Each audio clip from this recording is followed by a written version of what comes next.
Losing your vision can throw you into a bad place for lots of reasons, but not being able to work in the estuary was certainly one of them.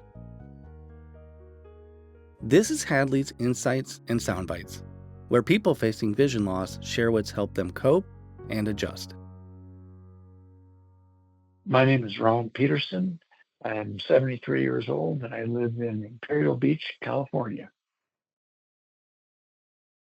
I went to school and studied engineering. I worked for the Navy as an engineer.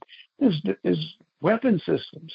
And there were so many times in my career when I thought, gosh, I should have been a forest ranger because I just love the outdoors and nature. I retired about 10 years ago, and I began working as a volunteer at the Tijuana estuary. I loved working out there because I've always loved being around nature. So I was planting native plants and removing invasive plants and helping maintain and clear the trails and such. Very satisfying work. But then about 5 years ago, I lost my vision to glaucoma. I'd actually experienced glaucoma symptoms about maybe 15 years ago, but I was able to control it with drops and such and a couple of surgeries. But finally, it caught up with me. 5.5 years ago, the bottom dropped out pretty fast. And it kind of surprised me. I wasn't really prepared for it. And I was really in a funk there, kind of in a deep hole for a few months. That was very disheartening to me. And losing your vision can throw you into a bad place for lots of reasons, but not being able to work in the estuary was certainly one of them. One of the things that I learned after losing my vision is that you need to ask for help. And I talked to the staff there at the estuary, said, I want to continue to volunteer here. And I love these plants. What can we do? And how can I help?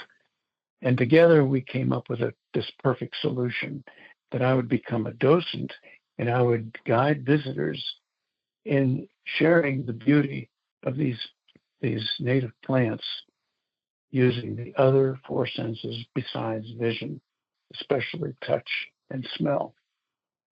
And that's what really helped me, along with the love of nature that I had learned, to basically climb out of that hole that I was in for a number of months.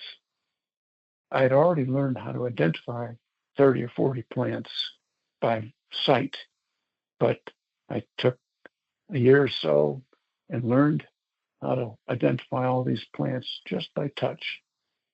And at this point, I can go out there and wander around in this beautiful estuary with my guide dog, and I can identify nearly 40 plants just by touch and smell.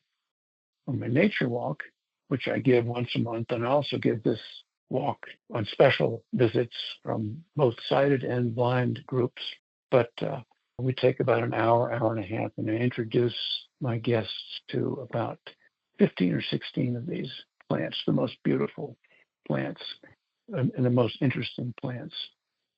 But what it did for me was amazing. It gave me a sense of meaning, connecting my love of nature with this business of volunteering and giving to others.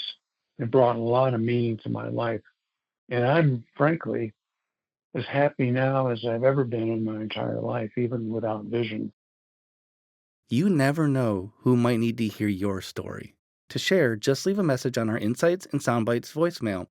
You can call 847-512-4867 or record a message on your smartphone or computer and email it to podcast@hadleyhelps.org.